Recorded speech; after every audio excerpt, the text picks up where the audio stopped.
तो ये पार्सल आया है अपने पास, चलो खोलते हैं इसको। थंबनेल में आपने देख ही लिया कि आया क्या है इसके अंदर।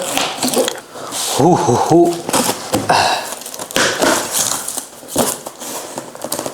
भाई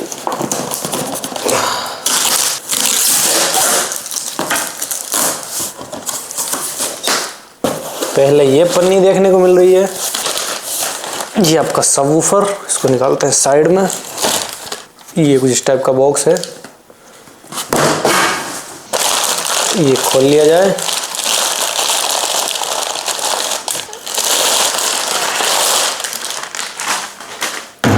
तो सबवूफर की बात करें, कुछ इस टाइप का सबवूफर आपको देखने को मिल रहा है। सामने की तरफ से देख सकते हैं कुछ इस टाइप का है, एंड ये देख सकते हैं ऊपर की तरफ से यहाँ साइड में काफी ज्यादा खुलापन इस बार दिख रहा है, लेकिन इसका बास्केट तो हैवी ही लग रहा है। नीचे की तरफ से देख लेते हैं इसको। 12 इंच सबवूफर। तो गाइस आज की इस वीडियो के अंदर अपन ने ऑर्डर किया है ये सबवूफर, और किसी भी तरीके से पेड प्रमोशन नहीं है, ये वीडियो अपने पैसों से बनाई गई है, और जो भी मेरा रिव्यू होगा मैं अपना ओपिनियन आपको देने वाला हूँ। फेप्टेक का सबवूफर है, डबल मैग्नेट के अंदर आता है, और ये 12 इंच की साइज के अंदर आता है। यूट्यूब पे इसकी काफी तारीफें चल रही थी, तो मैंने सोचा अपन भी देख लेते चला के किस टाइप का है, कहाँ स्टैंड करता है, क्या क्वालिटी है इसके अंदर, और वाकई में लेने लायक है या नहीं। तो मैंने खर्चा किया है, अब आपको मैं इन सब के बारे में बताता हूँ। तो देखने में डिजाइन जो लगता है ना भाई, वो डिजाइन में कुछ तो कलाकारी है। ये देखो इन्होंने क्या किया है, ये इसकी जो फ्रेम है, उस फ्रेम के अंदर यहाँ पे चाहे तो एक सिंगल वूफर भी बैठाया जा सकता था, लेकिन उसकी जगह पे इन्होंने 2 लगाए हैं मैग्नेट्स। और अगर ये सिंगल मैग्नेट में आता तो ये वूफर के जैसा ही लगता है और वैसा ही फ्रेम देखने को मिल रहा है। अगर टू बी ऑनेस्ट इसकी ये बास्केट की बात करूं तो भाई ये सिंगल मैग्नेट वाला जो वूफर आता है उसकी ही बास्केट देखने को मिल रही है। बट यहाँ पे अगर आप गौर से देखेंगे तो यहाँ पे आपको 1, 2 और 3 यहाँ पे आपको ऐसे स्लोप बना के थोड़ी सी हाइट का एडवांटेज दे रखा है, जिससे कि स्पाइडर को थोड़ा और मूवमेंट करने के लिए जगह मिल जाए। अगर ये नहीं होता तो ये मैग्नेट डायरेक्टली यहाँ लगती, थोड़ा सा स्पाइडर का मूवमेंट कम हो जाता।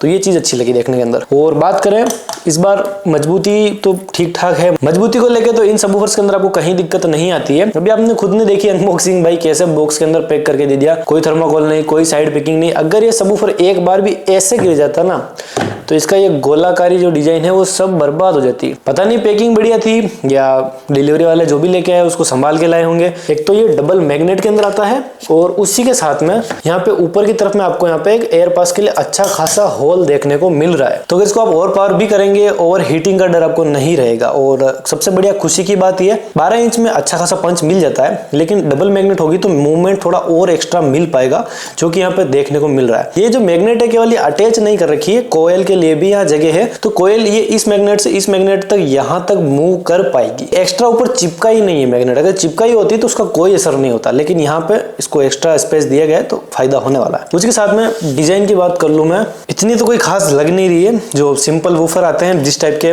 सबवूफर्स आते हैं उसी टाइप की डिजाइन है, ज्यादा बास्केट में कोई कलाकारी है नहीं इतनी लगी कि अलग से कुछ बताया जाए, बोला जाए। हाँ बस ये कह सकता हूँ कि पाउडर कोटेड है, तो पेंट वगैरह ऐसा सस्ता काम नहीं है। बास्केट जैसे भी बनाई है, इसके अंदर यहाँ पे जो कॉर्नर्स है इनको अच्छे से ऐसा मोड़ रखा है, तो एक साइड दूसरी साइड से जैसे इम्पैक्ट आता है ना, तो डैमेज होने का डर नहीं है। एंड नाउ अब देखते हैं सबसे इंपॉर्टेंट चीज, इसका स्पाइडर एंड कोन की व्यवस्था कैसी कर रखी है। तो उसके लिए मैं इसको थोड़ा ऊपर घुमा लेता हूँ। अभी यहाँ ये जो सराउंड देखने को मिल रही है आपको, ये अच्छी खासी मोटी सराउंड है। देखने में तो भाई ये एसपीएल सबवूफर जैसी दिख रही है, बट ये भाई एसपीएल सबवूफर के कहीं टच में नहीं आती है। ये है एक फोम सराउंड, उसी के साथ में काफी मजबूत दिख रही है भाई, हल्की तो नहीं, ये कहना पड़ेगा। और ऐसा नहीं है कि थोड़ा चल गया तो ये फ्री हो जाएगी या फिर ढीली पड़ जाएगी या खत्म हो जाएगी। सराउंड बेशक फोम की है, बट फोम में यहाँ कहीं कंजूसी नहीं है, और एक अच्छी मोटी सराउंड है, पतली सराउंड नहीं है, तो सबवूफर का मूवमेंट ज्यादा देखने को मिलेगा। बाकी यहाँ डस्ट कैप भी अच्छी खासी देखने को मिल रही है, और उसी के साथ में यहाँ पे आपको ये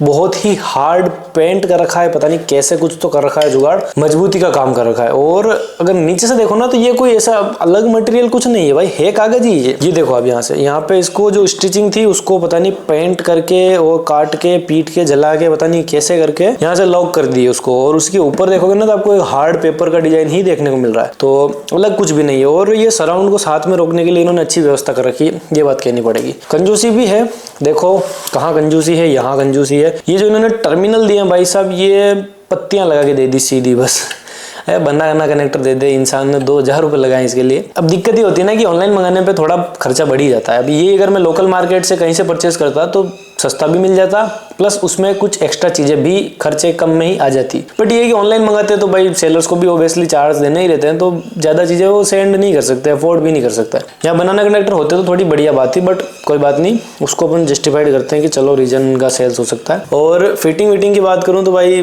ज्यादा सही से इसके वो स्क्रूइंग तो इन्होंने कर नहीं रखी है। एक बार मैं ध्यान से देखो ना, ये जो पंच इन्होंने किए हैं भाई साहब, ये फ्रेम के साइड तक जा रहे हैं यार।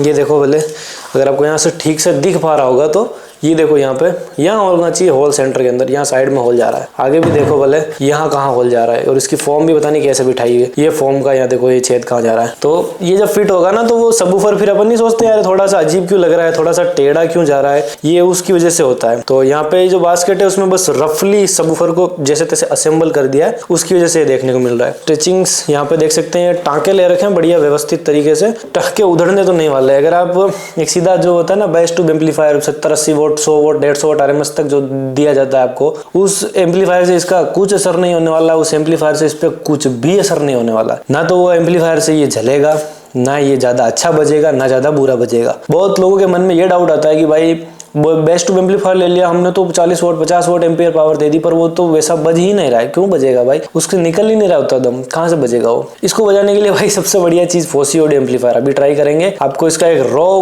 क्लीन ऑडियो सैंपल, बढ़िया मूवमेंट वगैरह सब कुछ चेक कराऊंगा मैं, एंड उसी के साथ में आपको मैं इसका सबवूफर आउटपुट बॉक्स में भी सुनाने वाला हूँ, तो बने रहो वीडियो के अंदर। यहाँ से अगर आप देखेंगे तो येलो वाली स्पाइडरी आपको देखने को मिल रही है, एंड ग्लोइंग में कोई ज्यादा खास काम कर नहीं रखा टू बी ऑनेस्ट। अगर यहाँ पे BI एकोस्टिक से मैं सस्ते सबवूफर से भी कंपेयर करूंगा, अगर 6-8 इंच के BI एकोस्टिक है तो उन पे बहुत अच्छी ग्लोइंग होती है, उस मुकाबले यहाँ कोई ग्लोइंग नहीं है, कोई भी ग्लोइंग नहीं है टू बी ऑनेस्ट। बट ये कह सकता हूँ कि ये डबल मैग्नेट जो इन्होंने दी है इस प्राइस के अंदर, वो ठीक लगा, वो चीज अच्छी है, क्योंकि ये 12 इंच के सबवूफर में लोग सिंगल मैग्नेट चिपकाते हैं इस प्राइस पे, तो ये डबल दे रहे हैं, वो बात बढ़िया लगी मेरे को। तो ये तो सब थी फिटिंग वेटिंग की चीजें, कैसे फिटिंग है, क्या लगा रखा है, सब कुछ देख लिया है मैंने। आइडियल जो एक सबवूफर होता है उसी टाइप की सारी चीजें हैं। अब चलते हैं और देखते हैं इसका रॉ परफॉर्मेंस कैसा है। एक फोसी ऑडियो का एम्पलीफायर में इससे कनेक्ट कर लेता हूँ और आउटपुट अपन चेकआउट करते हैं कि भाई मूवमेंट कैसा आ रहा है इसका।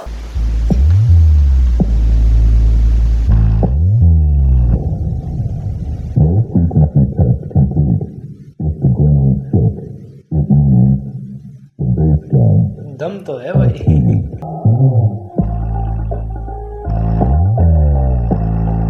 मजा आएगा भाई इसमें।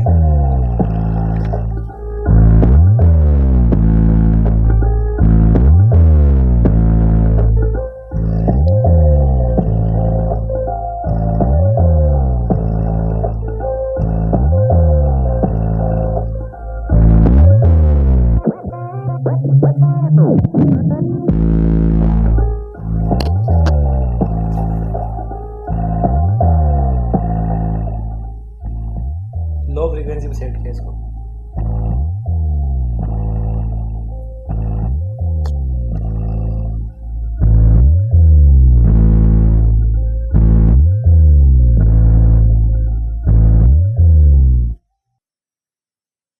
दम तो है भाई, 1% भी अभी तक तो कोयल नहीं टच हुई, ना कि खड़फड़ की आवाज आई है, कोई भी चीज नहीं लगी।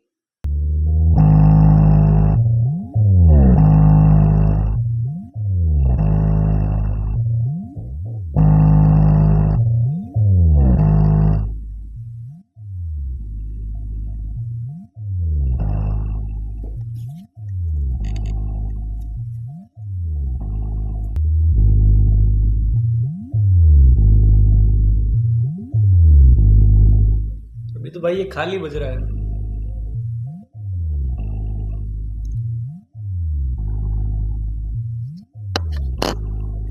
खाली में ऐसा बेस मारा भाई ये। थोड़ी लाउड फ्रीक्वेंसी लेते हैं।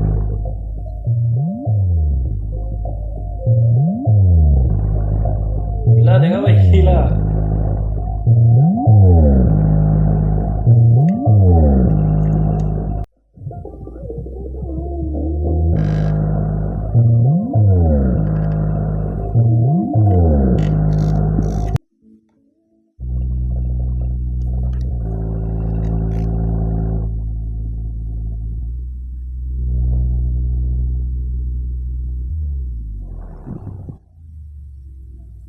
गजब।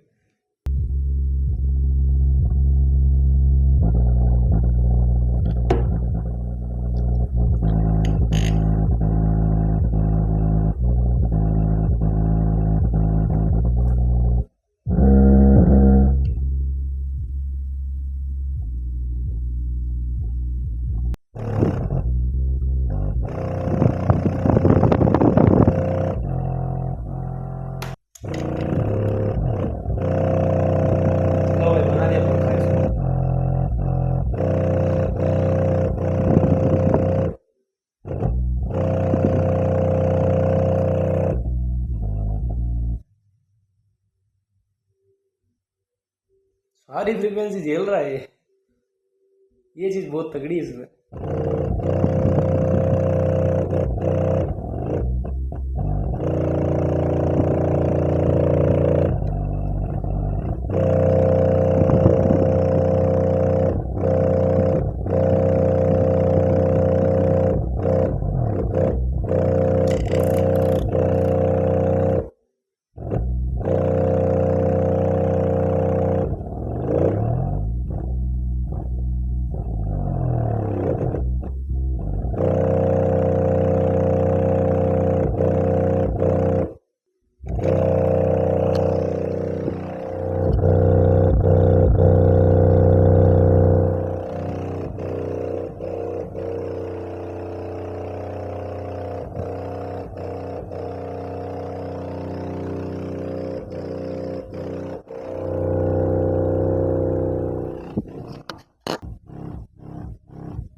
ये सबवूफर शुरुआती मेरे को नहीं लगा भाई ऐसा बज पाएगा, टू बी ऑनेस्ट मुझे नहीं लगा। बट जैसे मैंने इस पे लाउड फ्रीक्वेंसी प्ले की, अच्छा खासा बजा। एक्सट्रीम लाउडर पे वो उस पे तो थोड़ा बहुत खड़खड़ फड़फड़ होने लग गया था। बट हाँ, बॉक्स में कहीं ऐसी इशू नहीं आएगी, बॉक्स में क्लीन ही बजेगा। लेकिन लो बेस की जो परफॉर्मेंस थी भाई वो अनबीटेबल थी। वर्थ इट सबवूफर है, परचेज करना है तो भाई लिंक नीचे मिलेगा। टैग प्रोडक्ट के अंदर सबसे ऊपर इसी को टैग कर रखा मैंने। 2000 के अंदर एकदम बेटर बढ़िया डील है, अभी ले लोगे तो कोई इशू नहीं आने वाला है। और सबसे मेजर रीजन है कि भाई मैं इसके साथ में स्पीकर्स नहीं चलाता हूँ कॉपीराइट का। ऑडियो सैंपल ही ऐसे हैं, उसी में बेटर परफॉर्मेंस आती है और उसी में कॉपीराइट भी आता है। अगर मैं स्पीकर लगा दूंगा तो वो कॉपीराइट आ जाता है। अगर लगाएगी पुरानी वाली एनर्जी वापस आ चुकी है तो डू सब्सक्राइब। जय हिंद, वंदे मातरम दोस्तों।